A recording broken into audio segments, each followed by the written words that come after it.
Hi friends, I'm Tina. Welcome back to Whispering Cottage Home.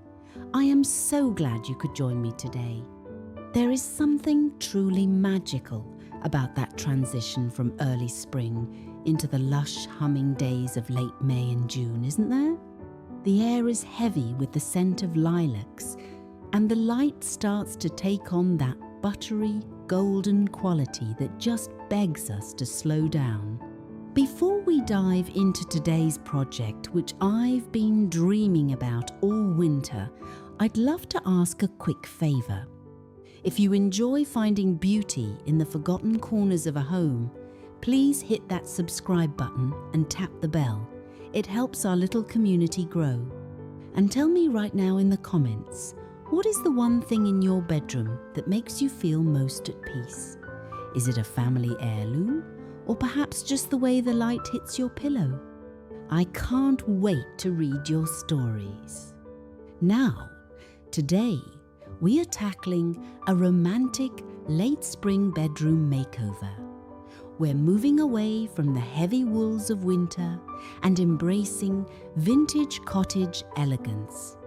We're talking heirloom quilts, fresh botanical arrangements, and the delicate glimmer of perfume trays.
The centerpiece of any sanctuary is, of course, the bed.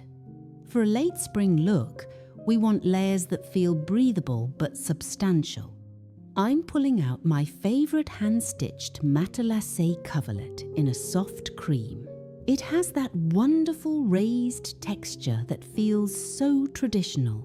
On top of that, we're layering a vintage wedding ring quilt. Look at these feed sack fabrics, the pale mints, the dusty roses, and those tiny ditzy print calicos. When you're looking at home improvement for your sleep space, never underestimate the power of high thread count organic cotton linens.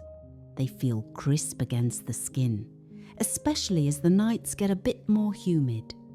I'm finishing the look with a few needlepoint cushions featuring petit point cabbage roses. It's that English garden feel brought indoors.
You can't have a cottage bedroom without the flowers of the season. Since it's late spring, we are spoiled for choice. I've gathered some deep purple lilacs and a few stems of bleeding hearts from the garden. Instead of a modern vase, I'm using an antique ironstone pitcher with a bit of crazing on the glaze, that beautiful crackle effect that only comes with age. If you don't have fresh flowers, silk floral arrangements have come such a long way and can offer that permanent spring bloom. I love placing these right by the bed, so the first thing I see when I wake up is a reminder of nature's bounty.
I'm curious, do any of you still keep a traditional vanity? Or perhaps a pretty spot on top of your dresser? I find that having a dedicated space for getting ready really elevates my morning routine. If you're planning a bedroom makeover this year, do you have a specific style in mind? Let me know.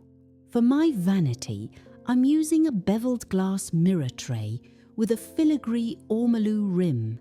It catches the light so beautifully. On it, I've arranged my collection of vintage perfume atomizers, those lovely cranberry glass ones with the silk tassels. Even if you don't wear much perfume, the bottles themselves are like tiny sculptures. I've also added a sterling silver vanity set that belonged to my grandmother. There's a weight and a history to those brushes that plastic just can't replicate.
Lighting is everything when you want to create a romantic atmosphere.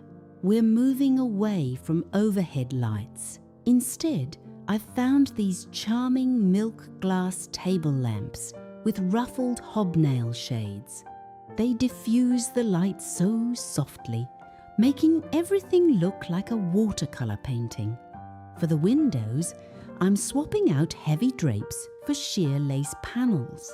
They allow the breeze to catch the fabric and dance, which is just the epitome of a breezy cottage summer. If you're looking into energy-efficient window treatments, layering a light filtering cellular shade behind a lace curtain is a great way to keep the room cool while maintaining that vintage aesthetic.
The walls shouldn't be forgotten.